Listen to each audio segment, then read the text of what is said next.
कैसे हो मित्रों। तो इस वीडियो में स्टार्ट करेंगे हमारा नया chapter magnetic effects of current. JEE point of view से काफ़ी वेटेज वाला चैप्टर है, तो इसको एकदम डिटेल में और अच्छे से करेंगे। और मैंने जेई की अपडेट्स और स्टडी मटेरियल प्रोवाइड करने के लिए एक टेलीग्राम चैनल बना रखा है, जिसका डिस्क्रिप्शन में आपको लिंक मिल जाएगा, तो उसको ज्वाइन करना मत भूलना। So now start our new chapter magnetic effects of current. पहला टॉपिक हमारा बायो-सावर्ट्स लॉ। ठीक है, पहला टॉपिक हमारा बायो-सावर्ट्स लॉ।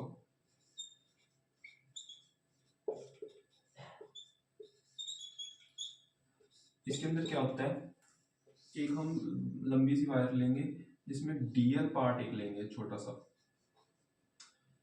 आर डिस्टेंस, ये एक पॉइंट है आर डिस्टेंस पे। ठीक है, और अगर इसमें से करंट जा रहा है, इस लूप में से करंट जा रहा है आई, यहाँ पे हमारे पास इस पॉइंट पे अगर बी की वैल्यू बतानी है, बी के मैग्नेटिक फील्ड, तो वो होती है K I D L cross R upon R cube. ये होती है वैल्यू, एक बार इसे नोट करो। बेसिकली ये बोर्ड्स के लिए इंपॉर्टेंट थोड़ा होता है लो, कि इससे हम कुछ डेरिवेशन प्रूव करते हैं। इससे जेई में इतना कोई खास क्वेश्चन नहीं आते। अब मैं कुछ इंपॉर्टेंट, जैसे कि मैंने इलेक्ट्रिक फील्ड्स की वैल्यू बताई थी इलेक्ट्रोस्टैटिक्स में, वैसे ही मैं कुछ मैग्नेटिक फील्ड्स कुछ जैसे कि वायर और सर्कुलर लूप, ऐसी ही चीज़ों के बारे में बताऊंगा, उसमें से क्वेश्चन आते हैं। अब मैं वो बताने लगा हूँ। ठीक है, एक बार से नोट कर लो। फिर भी मैंने फिर भी बता दिया।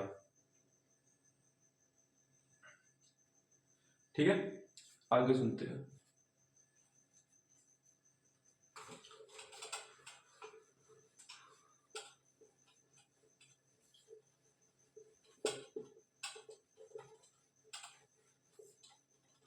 सबसे पहले हमारे पास है एक, मान लो ये वायर है जिसमें से आई करंट जा रहा है।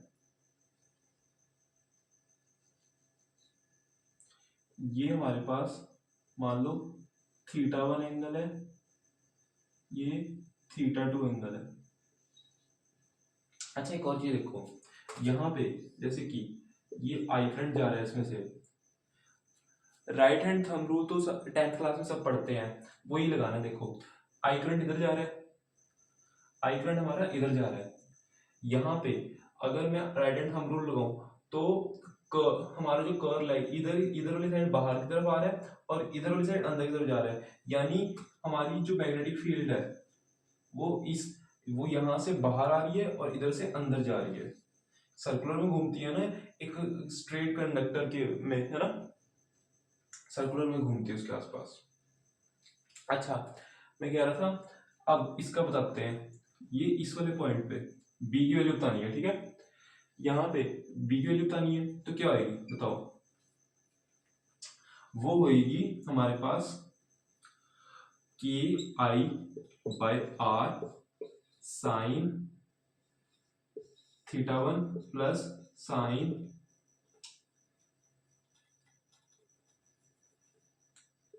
θ2, ये वैल्यू होगी।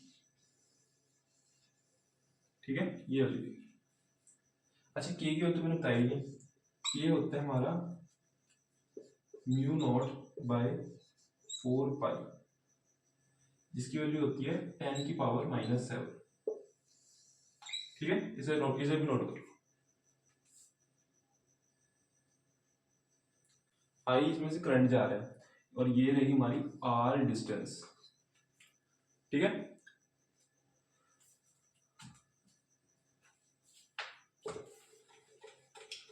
इस पे एक दो क्वेश्चन दिखा देता हूं। देखो, जैसे कि मान लो ये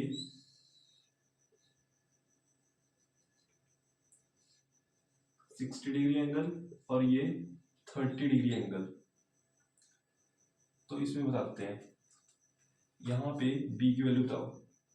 ये इसमें से करंट जा रहा है आई, तो कैसे होएगा एक बार ट्राई कर लो, फिर मैं बताता हूँ। ट्राई किया होगा, B is equals to K I by R sine 60 plus sine 30, ठीक है। ये होता है, ये हो जाएगा के आई बाय, इसको आर ही लेते हैं, के I by are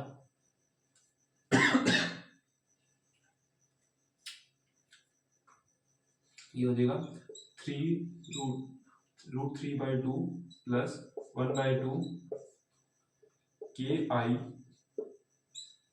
upon are, ये हो जाएगा √3 प्लस 1/2, ठीक है। ये हो जाएगा,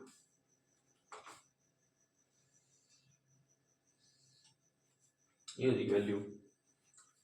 इस पे एक और क्वेश्चन देखो,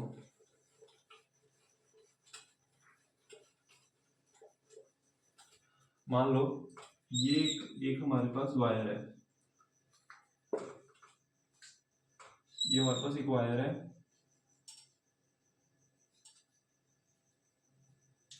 बाकी का पोर्शन यहाँ का वायर का गायब है, तो इसमें से आई करंट जा रहा है।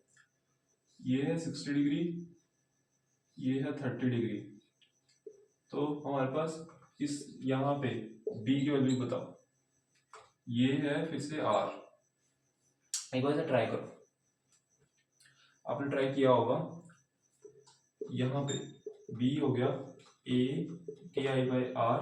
अच्छा, इसमें पहले θ1 और θ2 देख लेते हैं। θ1 क्या आएगा, यहाँ इस वाले से लेके यहाँ से, ये पहला एंड देखेंगे, ये होएगा θ1 हो जाएगा 60 डिग्री, θ2 हो जाएगा, देखो पहले θ1 θ2 इधर जा रहा था, है ना, θ2 इस तरह से मुड़ रहा था, लेकिन जैसे जैसे वो ऐसे कम होता गया यहाँ पे 0 हो गया, फिर उसके बाद ये नेगेटिव की तरफ जाएगा, तो ये θ2 हो जाएगा नेगेटिव,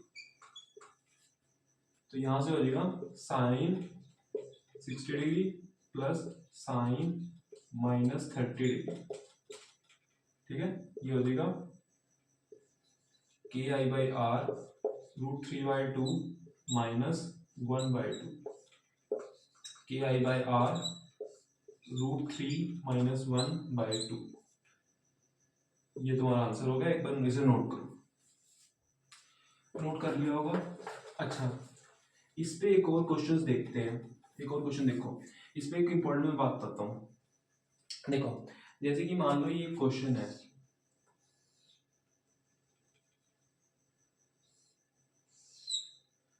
इस पॉइंट पे, यहाँ पे मान लो, अच्छा ये मान लेते हैं हमारा पूरा ही लेते हैं, काम करते हैं, इसको ले लेते हैं आर, और ये है r/2, यानी ये बीच में एकदम रखा हुआ है ना, ये P पॉइंट है, इसमें से आई करंट जा रहा है, इसमें से भी आई करंट जा रहा है, ठीक है, इसमें से भी आई करंट जा रहा है। एक बार इस पे हमारी B की वैल्यू निकालते हैं। अच्छा, एक बार से ट्राई करो, फिर मैं एक इंपॉर्टेंट बात करता हूँ।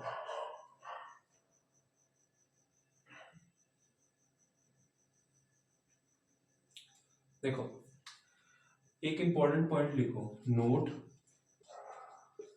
When point eight which B has to be found is in line to of the wire, then value of B due to that part of wire is 0। मुझे पता थोड़ा सा लंबा हो गया, पॉइंट थोड़ा लंबा हो गया ना, लेकिन इंपॉर्टेंट पॉइंट है ये, इसलिए लिखा है। एक बार इसे नोट करो, फिर मैं इसे रब करूंगा, क्योंकि मुझे आंसर इसका लिखना है। अब मैं बताता हूँ इसका मतलब क्या है। जैसे कि इस वाले में देखो, ये जो वायर है इसकी लाइन में है पी पॉइंट, जहाँ पे ये, इस पे बी निकालना है हमें, और ये इस वाली वायर के लाइन में है, और सेम इसके लिए भी इस वाली वायर के लाइन में है पी, एकदम ऐसे इसकी लाइन में है ना, तो इसकी वजह से बी हमेशा जीरो होएगा। यही इसमें मैंने लिखा हुआ है, एक बार से नोट कर लो बस। इसको मैं लिख देता हूँ जीरो, ठीक है। ठीक है, अच्छा इतनी बात समझ में आई होगी। अच्छा, इसकी इन दोनों की वजह से, इन दोनों की वजह से तो जीरो हो गया, तो इन दोनों की वजह से बस निकालना है। देखो सबसे पहले तो हमारे पास इसकी वजह से निकाल लेंगे, इसकी वजह से पी पॉइंट पे निकाल रहे हैं, तो ये हो जाएगी b1 की वैल्यू, ये हो जाएगी क्या, म्यू नॉट 4 पाई के आई की फॉर्म में लिख देते, वरना फिर कहीं कंफ्यूज हो सकते हैं, कोई बात नहीं। ये हो जाएगा के आई आर बाय टू, क्योंकि यहाँ से इसकी डिस्टेंस आर बाय टू है। और थीटा कितना आएगा, देखो इससे ये वाला एंगल तो बताया ही नहीं, कोई बात नहीं, चलो इसे थीटा वन ही ले लेते हैं, कोई बात नहीं, थीटा वन एंगल ले लेते हैं, और इसको भी थीटा वन ले लेते हैं, ठीक है, कोई बात नहीं। चलो साइन थीटा वन, और दूसरा एंगल भी तो यहाँ पे वायर ही नहीं है, तो वो तो जीरो हो गया, साइन जीरो। और इसकी वजह से भी सेम वैल्यू आएगी b2 की, के I R by two sign theta one. अच्छा देखो, ये इसमें हम क्या करेंगे, ये आई ऊपर जा रहा है, हमारे पास वैल्यू b की वैल्यू अंदर की तरफ p में जा रही है, p में अंदर की तरफ जा रही है वैल्यू, आई ऊपर b की वैल्यू अंदर, इधर देखिए ये हमारा आई नीचे, और यहाँ से देखो उधर से घूम के p में वैल्यू अंदर की तरफ भी जा रही है, इधर भी अंदर की तरफ जा रही थी, इधर भी अंदर की तरफ, तो दोनों ऐड हो जाएंगी, यहाँ पे b1 प्लस b2 हो जाएगा b की नेट वैल्यू, जो कि हो जाएगी K I R by two sign theta one, ये वैल्यू मल्टीप्लाई हो जाएगी बस 2 से, क्योंकि दोनों सेम वैल्यूज है, तो ये हो जाएगी 4 KI by R sine theta one, ये 2 ऊपर चला गया ना, ठीक है, इतनी बात समझ में आई होगी।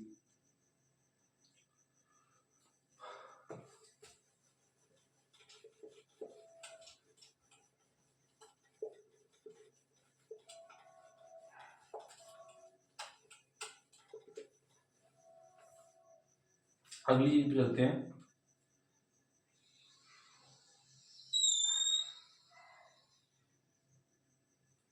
ये हमारे पास एक सर्कल है, सर्कुलर लूप आई, इसकी वजह से हमारे पास क्या आएगी वैल्यू, किसकी, बी की,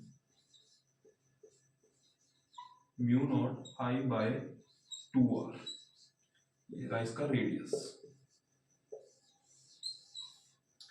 ठीक है, ये वैल्यू होती है, एक बार से नोट करो, और ये इंपॉर्टेंट है।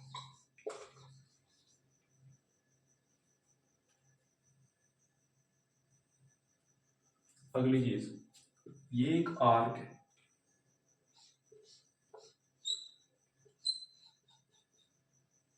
ये हमारे पास एक आर्क है थीटा, इसमें से आई करंट जा रहा है, यहाँ पे वैल्यू बतानी है, बी की वैल्यू हो जाएगी K I by are theta, theta को पाई की फॉर्म में हम रखेंगे, ठीक है, ऐसे 60 डिग्री 40 डिग्री ये सब नहीं रखना, उससे आंसर नहीं आएगा, पाई बाय 3 पाई बाय 6 ऐसे रखना है, तब आंसर आएगा, ठीक है। इस पे एक आध क्वेश्चन भी करा देता हूँ, एक मिनट से नोट करो,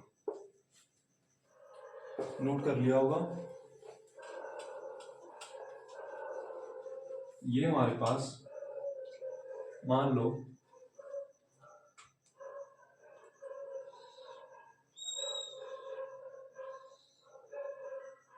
ये हमारे पास मैं एक वायर्स कुछ बना रहा हूँ, उसकी वजह से निकालते हैं ये, ठीक है।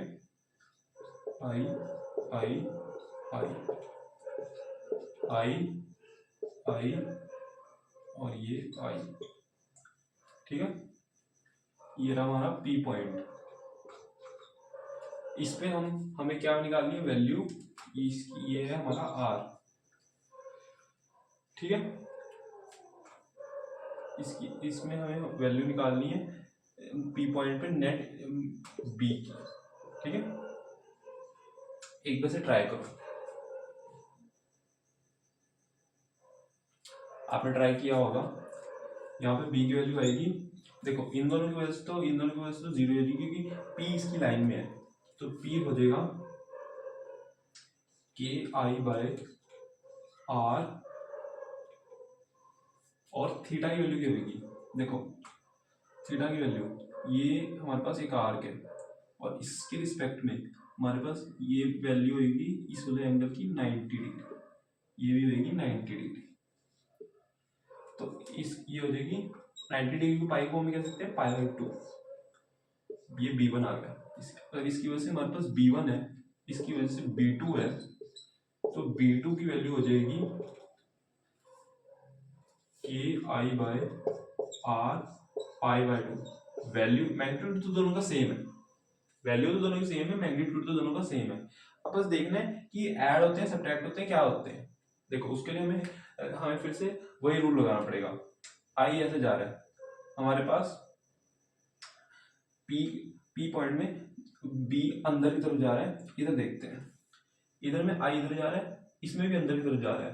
तो B1 प्लस B2 हो जाएगा, बी नेट पी है, B1 प्लस B2, ये हो जाएगी 2 इंटू के आई अपॉन आर पाई बाय 2, ठीक है।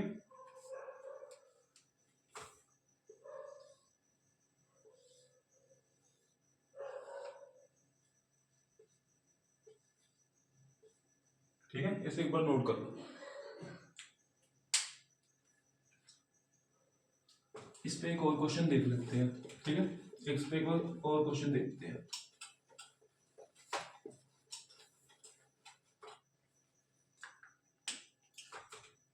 ये हमारे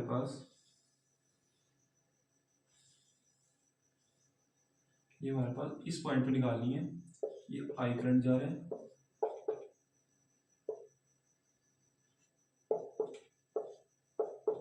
ठीक है। हमें इस पूरे सिस्टम की वजह से इस पी पॉइंट पे पी की वैल्यू निकालनी है। एक बार इसे ट्राई करते हैं। अच्छा एक मिनट, इसको ले लेते हैं हम, इसको ए ले लेते हैं, यहां से लेके यहां तक, और हमारे पास इसको ले लेते हैं बी, ठीक है। ये ए है और ये बी है, एक बार इसे नोट करो और इसको ट्राई भी करो।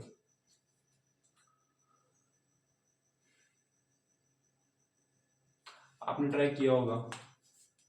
इसका आंसर देखो क्या आएगा। सबसे पहले P इन दोनों ये वाले जो पार्ट्स हैं इसकी लाइन में है, तो इसकी वजह से तो कोई हमारे पास मैग्नेटिक फील्ड आने वाली नहीं है। तो ये दोनों बस कर्व्ड जो पार्ट है इनकी वजह से निकालनी है। तो इसकी वजह से अगर मान लो B1 आएगी, इसकी वजह से B2 आएगी, तो दोनों की वैल्यू निकालते हैं। B1 हो जाएगा के आई बाय, इसकी वजह से निकाल रहे हैं के आई बाय ए। और अच्छा, जो हमने mu not I bye 2r वाला फॉर्मूला किया था वो सिर्फ सर्कुलर लूप के लिए था, और थीटा के लिए हमें दूसरा यूज करना है। और थीटा कितना एंगल है, एक मिनट, यह है पाई। और इसकी वजह से देखते हैं, ये है हमारे पास B2 के आई बाय बी पाई। अब बस देखते हैं कि ऐड हो रही है, सब्ट्रैक्ट हो रही है, क्या हो रही है। देखो इसकी वजह से ये ऐसे जा रहा है, करंट ऐसे है, तो P बाहर की तरफ आ रहा है, P बाहर की तरफ आ रहा है। और इधर इस तरफ देखो अब ध्यान से, यहाँ आई ऐसे जा रहा है, P में जब देखेंगे तो मैग्नेटिक फील्ड अंदर की तरफ आएगी, मैग्नेटिक फील्ड अंदर की तरफ आएगी। तो यहाँ से बी की नेट वैल्यू हो जाएगी B1 माइनस B2, ये हो जाएगी KI/A पाई माइनस KI/पाई B, ये आएगी। ठीक है,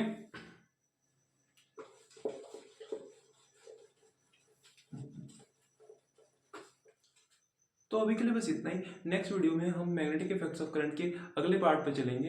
होप सो इस वीडियो में आपको चीज़ें क्लियर होंगी, कॉन्सेप्ट्स क्लियर हुए होंगे। अगर वीडियो अच्छी लगी तो वीडियो को लाइक कर दो, चैनल को सब्सक्राइब कर दो। Okay, thank you.